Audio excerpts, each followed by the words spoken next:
Assalamualaikum warahmatullahi wabarakatuh. Perkenalkan, nama saya Farisa Kevin Arif Pratama, absen 10 dari 12 IPA 1.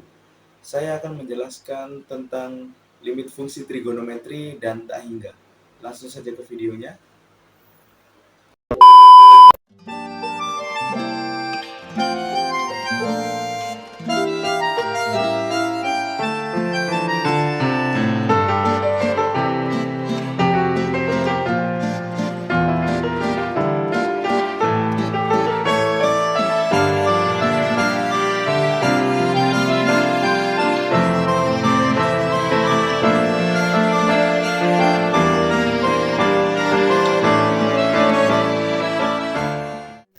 Pada video ini kita akan membahas soal-soal terkait limit trigonometri.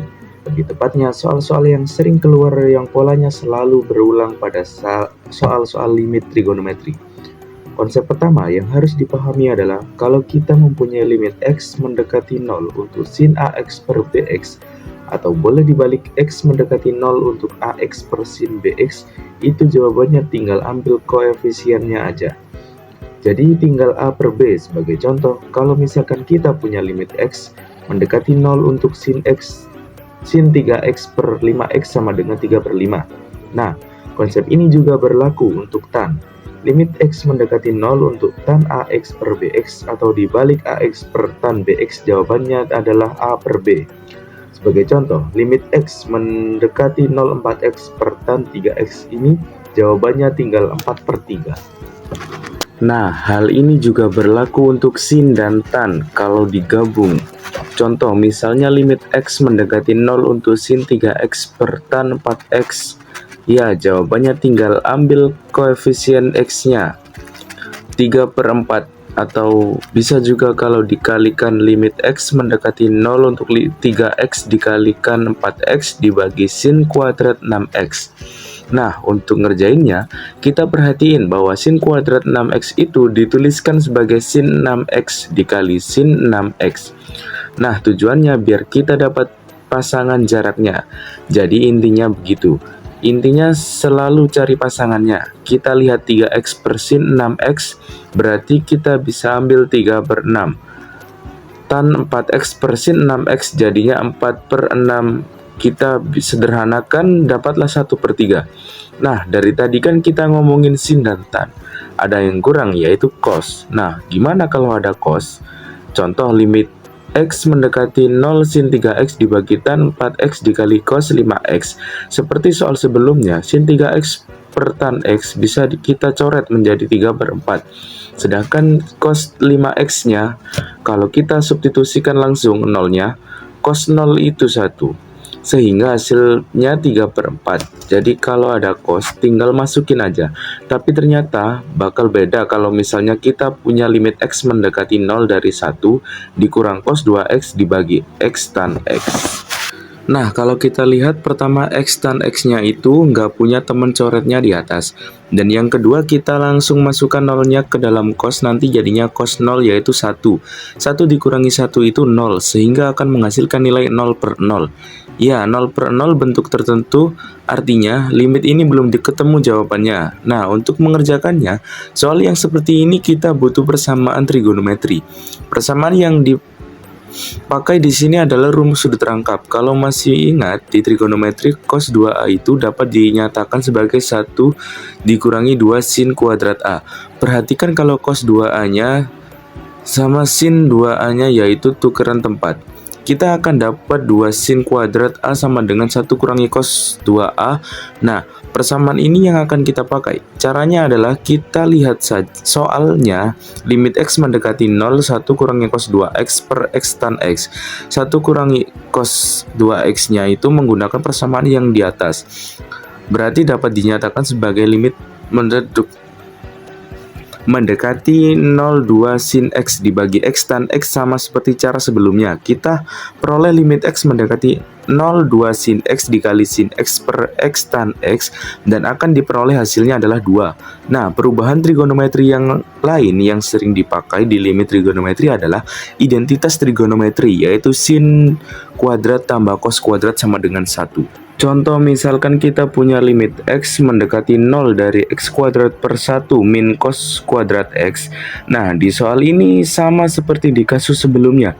X kuadrat itu nggak punya teman coret di bawah, sedangkan 1 min cos kuadrat X kalau nolnya kita substitusikan langsung menjadi 0 per 0, maka kita mesti ubah menggunakan identitas trigonometri. Kita peroleh bahwa 1 min cos kuadrat X itu sama dengan sin kuadrat X sehingga dapat kita jabarkan sehingga diperoleh hasil 1. Dari tadi kita bicara limit X mendekati 0. Tapi apakah limit trigono selalu limit X mendekati 0? Ya, sebenarnya nggak harus. Kita bisa saja pakai konsep ini untuk limit X mendekati A. Asalkan di sini juga X min A sehingga hasilnya tetap saja K per P. Contohnya gini, misal kita punya limit X mendekati 2 untuk sin 4X min 8 per 2X min 4. Nah, di sini dia nggak X mendekati 0. Untuk ngerjain soal ini, kita bisa ngeluarin dari 4X min 8. Kita bisa keluarin 4-nya menjadi 4 dikali X min 2 dan 2X min 4. Kita bisa keluarin dua-duanya, 2-nya menjadi X min 2. Kita lihat kita sama-sama punya X min 2 yang kalau kita substitusikan langsung jadinya 0 sehingga bisa dicoret menghasilkan jawaban 2. Nah, tapi sebenarnya ada banyak variasi soal-soal dari limit trigono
この番組はバンダイとご覧のスポンサーの提供でお送りしました。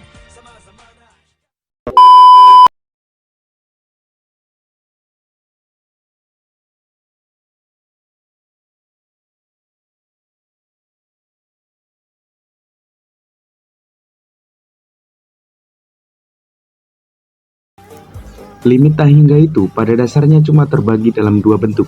Bentuk pertama, contoh, kalau kita punya limit X mendekati tak hingga dari 2X pangkat 3 dan tambah 4X pangkat 2 tambah 5X dibagi 4X pangkat 3 tambah 4X. Kalau ketemu soal begini, idenya adalah kita bagi dengan pangkat tertinggi di sini. Pangkat tertingginya adalah 3. Maka kita kalikan dia dengan 1/X pangkat 3. Jadi kita dapat kayak gini. Bagi yang lupa atau belum tahu, suatu konstanta dibagi tak hingga nilai limitnya pasti 0. Sehingga kalau kita coba substitusikan tak hingganya ini semua akan menjadi 0. Tinggal 2/4 sama dengan setengah. Nah, dengan ide berpikir kayak gini, kita bisa rumuskan kita punya limit X mendekati tak hingga untuk AX pangkat M ditambah titik-titik dibagi B pangkat M ditambah titik-titik. Untuk M dan N-nya itu pangkat tertinggi di atas dan di bawah kita cukup lihat pangkat tertingginya saja. Kalau M sama dengan N, kalau pangkat tertinggi yang atas sama dengan yang di bawah, maka jawabannya tinggal koefisiennya. Fungsi A per B kalau pangkat di atas lebih gede daripada yang di bawah, maka jawabannya tak hingga. Kalau yang bawah lebih gede, jawabannya adalah 0.